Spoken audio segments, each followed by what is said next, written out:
So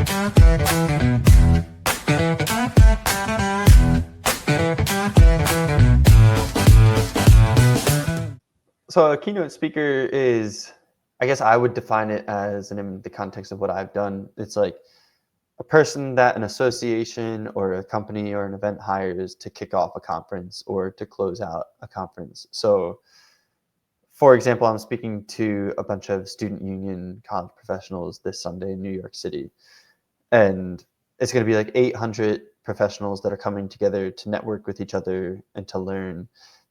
And what I see as my role is to set a tone for connection at the conference by sharing my story, sharing the value of why we should be more intentional about connection in our lives, and actively connecting them with each other during my session. And I speak usually for 60 minutes. I talk about the value that I see to intentional connection, which to me is an increased sense of belonging. You're expanding your perspective. You're constantly opening doors to future opportunities. I talk them through that friend framework, and I'll break them out into pairs 4 different times to discuss different parts of that framework with each other. And it's just to get them in the habit of there's more we can dive into other than, okay, well, what's life like at your campus? Or what is your role there? So yeah, it's a little bit similar to your high school experience. But Okay, I wasn't.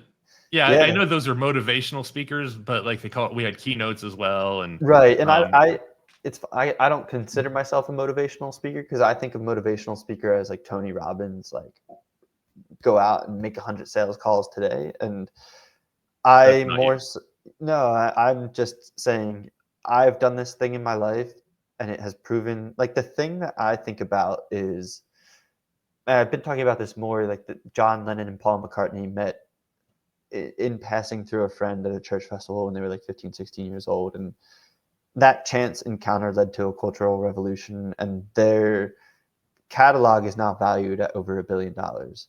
So in my mind, because I'm usually talking to business people, it's like, if someone says, okay, email marketing is really valuable, you should create a newsletter and send out emails. People are like, okay, let me get the technology to do the email marketing to send out things. But if people say, hey, connection is really valuable, people say, okay, cool, but I don't have time for that. And I'm like, this is crazy to me that It's very crazy. this chance encounter could lead to over $1 billion of value. So for me, what I think, and part of what drove me to start this, is the idea of can you manufacture fate in your life? You could think about chance encounters in your life that have created value for you.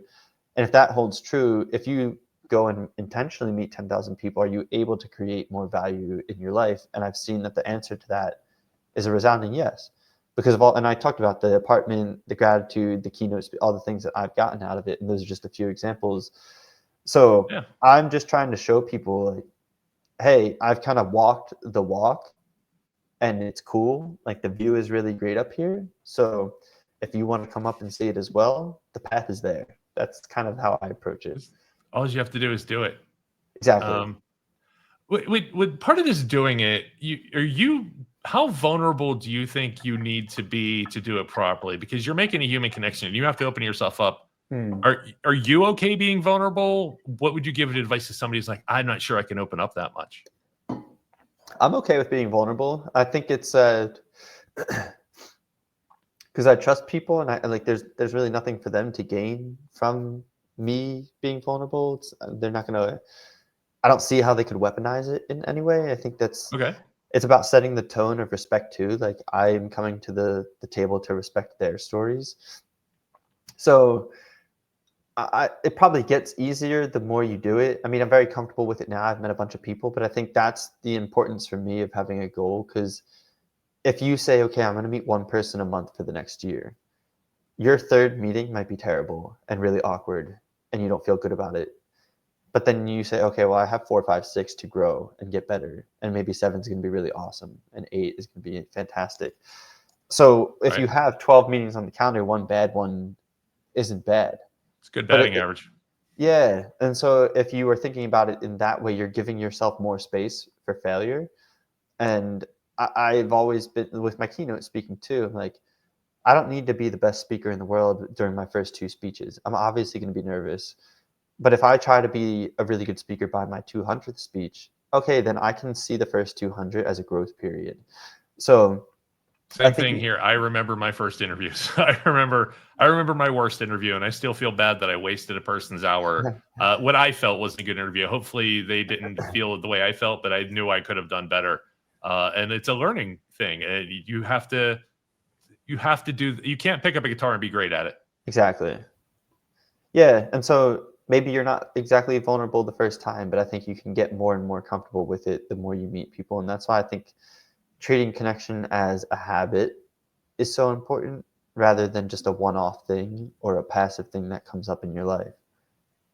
Yeah, I agree. And the thing that you've touched on a couple times, and every time you mention it, it kind of hits me. It's people always say it's hard to get ahead in life, and when I was running a business where I had to go out into bars every night until 2 a.m. and deal with bar owners, bar patrons. We had spokesmodels. I was out a lot and meeting a lot of people, but I always found myself invited to interesting things or in interesting situations or able to do interesting things.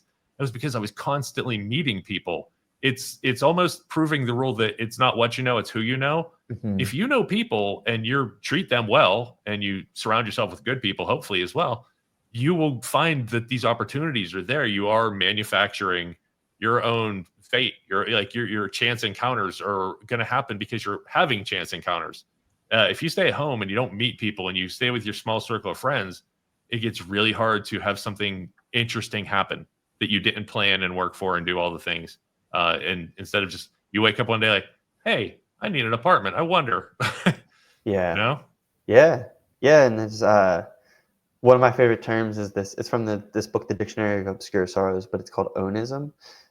And it's defined as the awareness of how little of the world you'll experience. I'm very aware of that.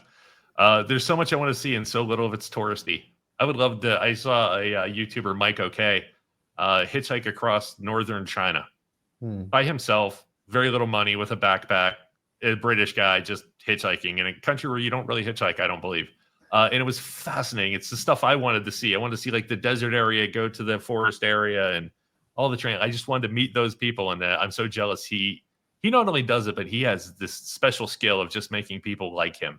That like I'm jealous of as well. Like just you see his face, like you're a good guy. Yeah. One of those people. Yeah. Infectious smile and laugh. You've got it too. I think I got a little bit, I think, but yeah. I also worry about like an American hitchhiking across China instead of a British guy right now. That could be a different story. Yeah, that's true. So he's fortunate there. But yeah, I love that stuff. I love what you're doing. Let me ask you a question. 2 questions, really. When you get to 10,000, do you think you're going to stop, or do you think there's going to be 20,000? I don't think I'm going to stop, and I don't think there's going to be 20,000. I think once I hit the 10,000 goal, I will feel accomplished in completing what I set out to do. And I won't feel the need to have some other major goal out there, but I will feel the need to continue connecting with people. So now I try to meet 4 people a day if I'm not traveling to speak. Wow. And I think that once I complete the goal, maybe it'll be like 1 person a day. But I still, going back to that term, the awareness of how little of the world you'll experience, the best way that I know how to multiply my experience in life is to meet with other people. And it's crazy to me that I think sometimes, I don't even know if I can fully explain or comprehend it, but like think about all of your favorite things in the world or all of your potential favorite things. Some of my favorite things that I currently have in my life, I would not have come across if I didn't meet people through my project. So it's like, what else is a favorite thing of mine that I haven't experienced just because I haven't met the person to expose me to it yet? Right. And I want to meet those people because I know they're going to lead to those things. So yeah, I hope that I'm continuing to meet people intentionally until the rest of my life. That's in not doing what you do. I work for a lot of startups, and I tend to find myself in a work environment surrounded by very different people every startup. And other than really not liking the first couple of weeks of work, I love the fact that I get to meet different people. And I have eras of my life where I've been surrounded, and I take people with me, and this friend circle of even Josh and Zaz here, like from different parts of my life, just colliding and coming back, and opportunities just because I said hey and made a joke. And open myself up. But this is completely out of left field. What are your dreams like? The faces in your dreams? because you've incorporated a lot of physical and personal knowledge. I can't imagine, like, if you remember your dreams, that there's not some chaos. Like, did I meet that person? Was that somebody I knew or no? Yeah. I have people from my project that are in my dreams. My dreams are chaotic. They're like, my friends made fun of me because I had a dream where I like tamed and rode on a rhino and it like shot off into the air. Like there's no rhyme or reason to my dreams. But what is interesting is when I meet with people in person, I don't take notes or anything, and then I write their story afterwards, and I try to capture them as accurately as possible. And it's similar to like if you have dreams where I have a recurring dream where I have a test that I did no studying for, and I'm like, why did I not study for this test? Or That old friend of mine. yeah, Also, my locker combination. okay, yeah, I've never had that one, but like being on stage on a play, and I never looked at the lines beforehand. But I'll have dreams where I'm talking to people, and I'm like, I didn't pay attention to anything that they said. Like, what am I going to write about them? And then I'll realize, okay, Rob, you're sleeping. Like, you don't have to remember this story. You're just sleeping. Like, let it go. You can go to bed. So it's infiltrated my dreams in that capacity. All right, and before we get out of here, we're going to do two things. We have 5 minutes left-ish, and I really appreciate your time, so thank you. The first thing I definitely wanted to I want to give you a plug so where people know how to book you, find you, all that fun stuff. Before we go, I just had this question in my head, and I think it just evaporated. I wanted to know, well, two questions because I remember the other one. Yeah. Wait, is this going to be a book? Because I think it should be, and I don't mean this any crass. This is why you did it all. But are you working on a book? Is this going to be a book? Because I want to read it.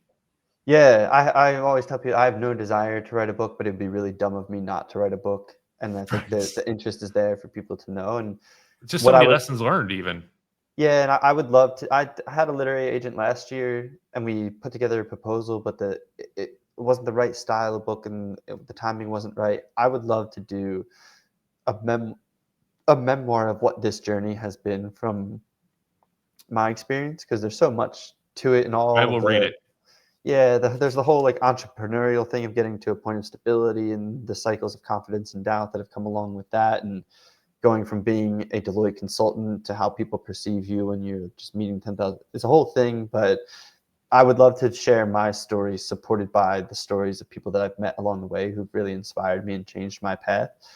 And I think that would be really cool. So yeah, someday.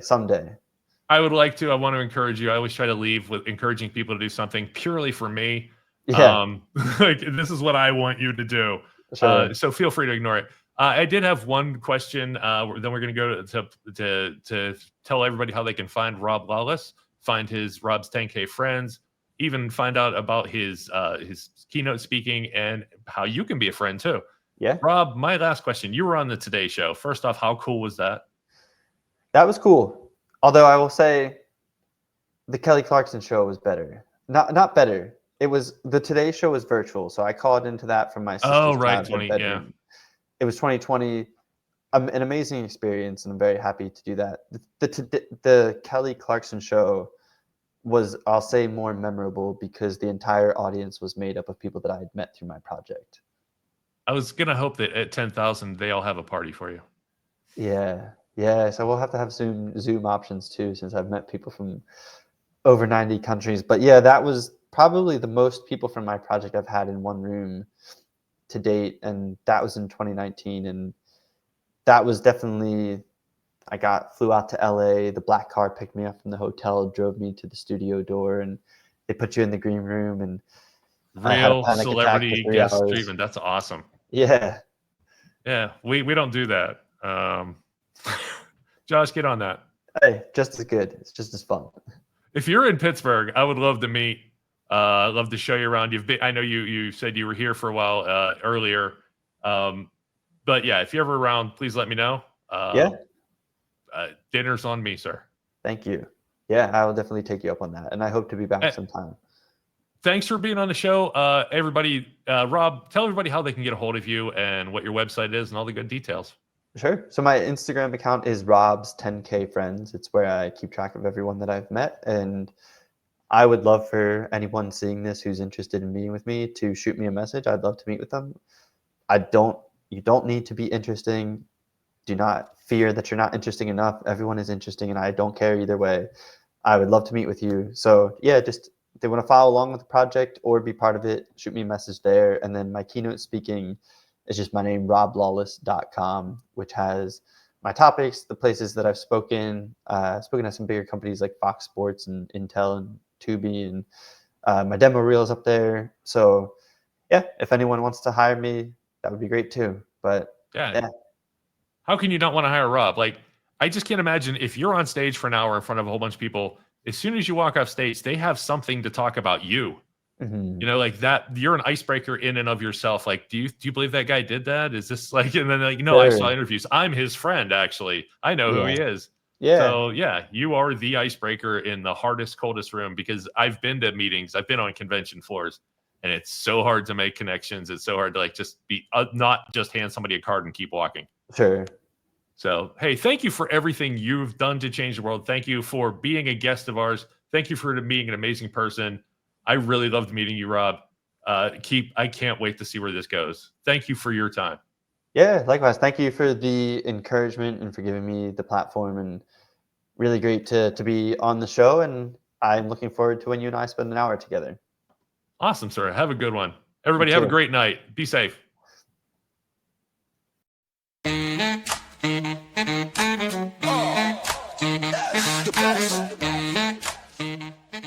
Oh my goodness, that is quite a question. Oh, you are so funny. That is so true. You're like the only person that's ever asked me that question. I'm really glad that you noticed that, you pointed that out. So I just want to give you a shout out and say it's appreciated. It's been so fun chatting with you guys. I didn't realize how late it got. I'll always talk to you guys. Thanks very much. And again, you guys are super well prepared. You got your act together. I hope you continue to get more viewers. You deserve them. You guys, you are the first podcast to bring this up, and I'm impressed. I'm really impressed. Thank you. Bye.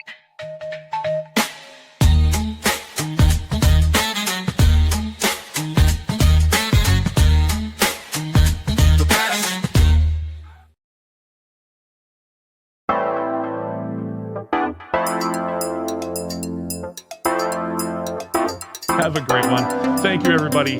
Have a wonderful night. Be safe out there. Treat each other well.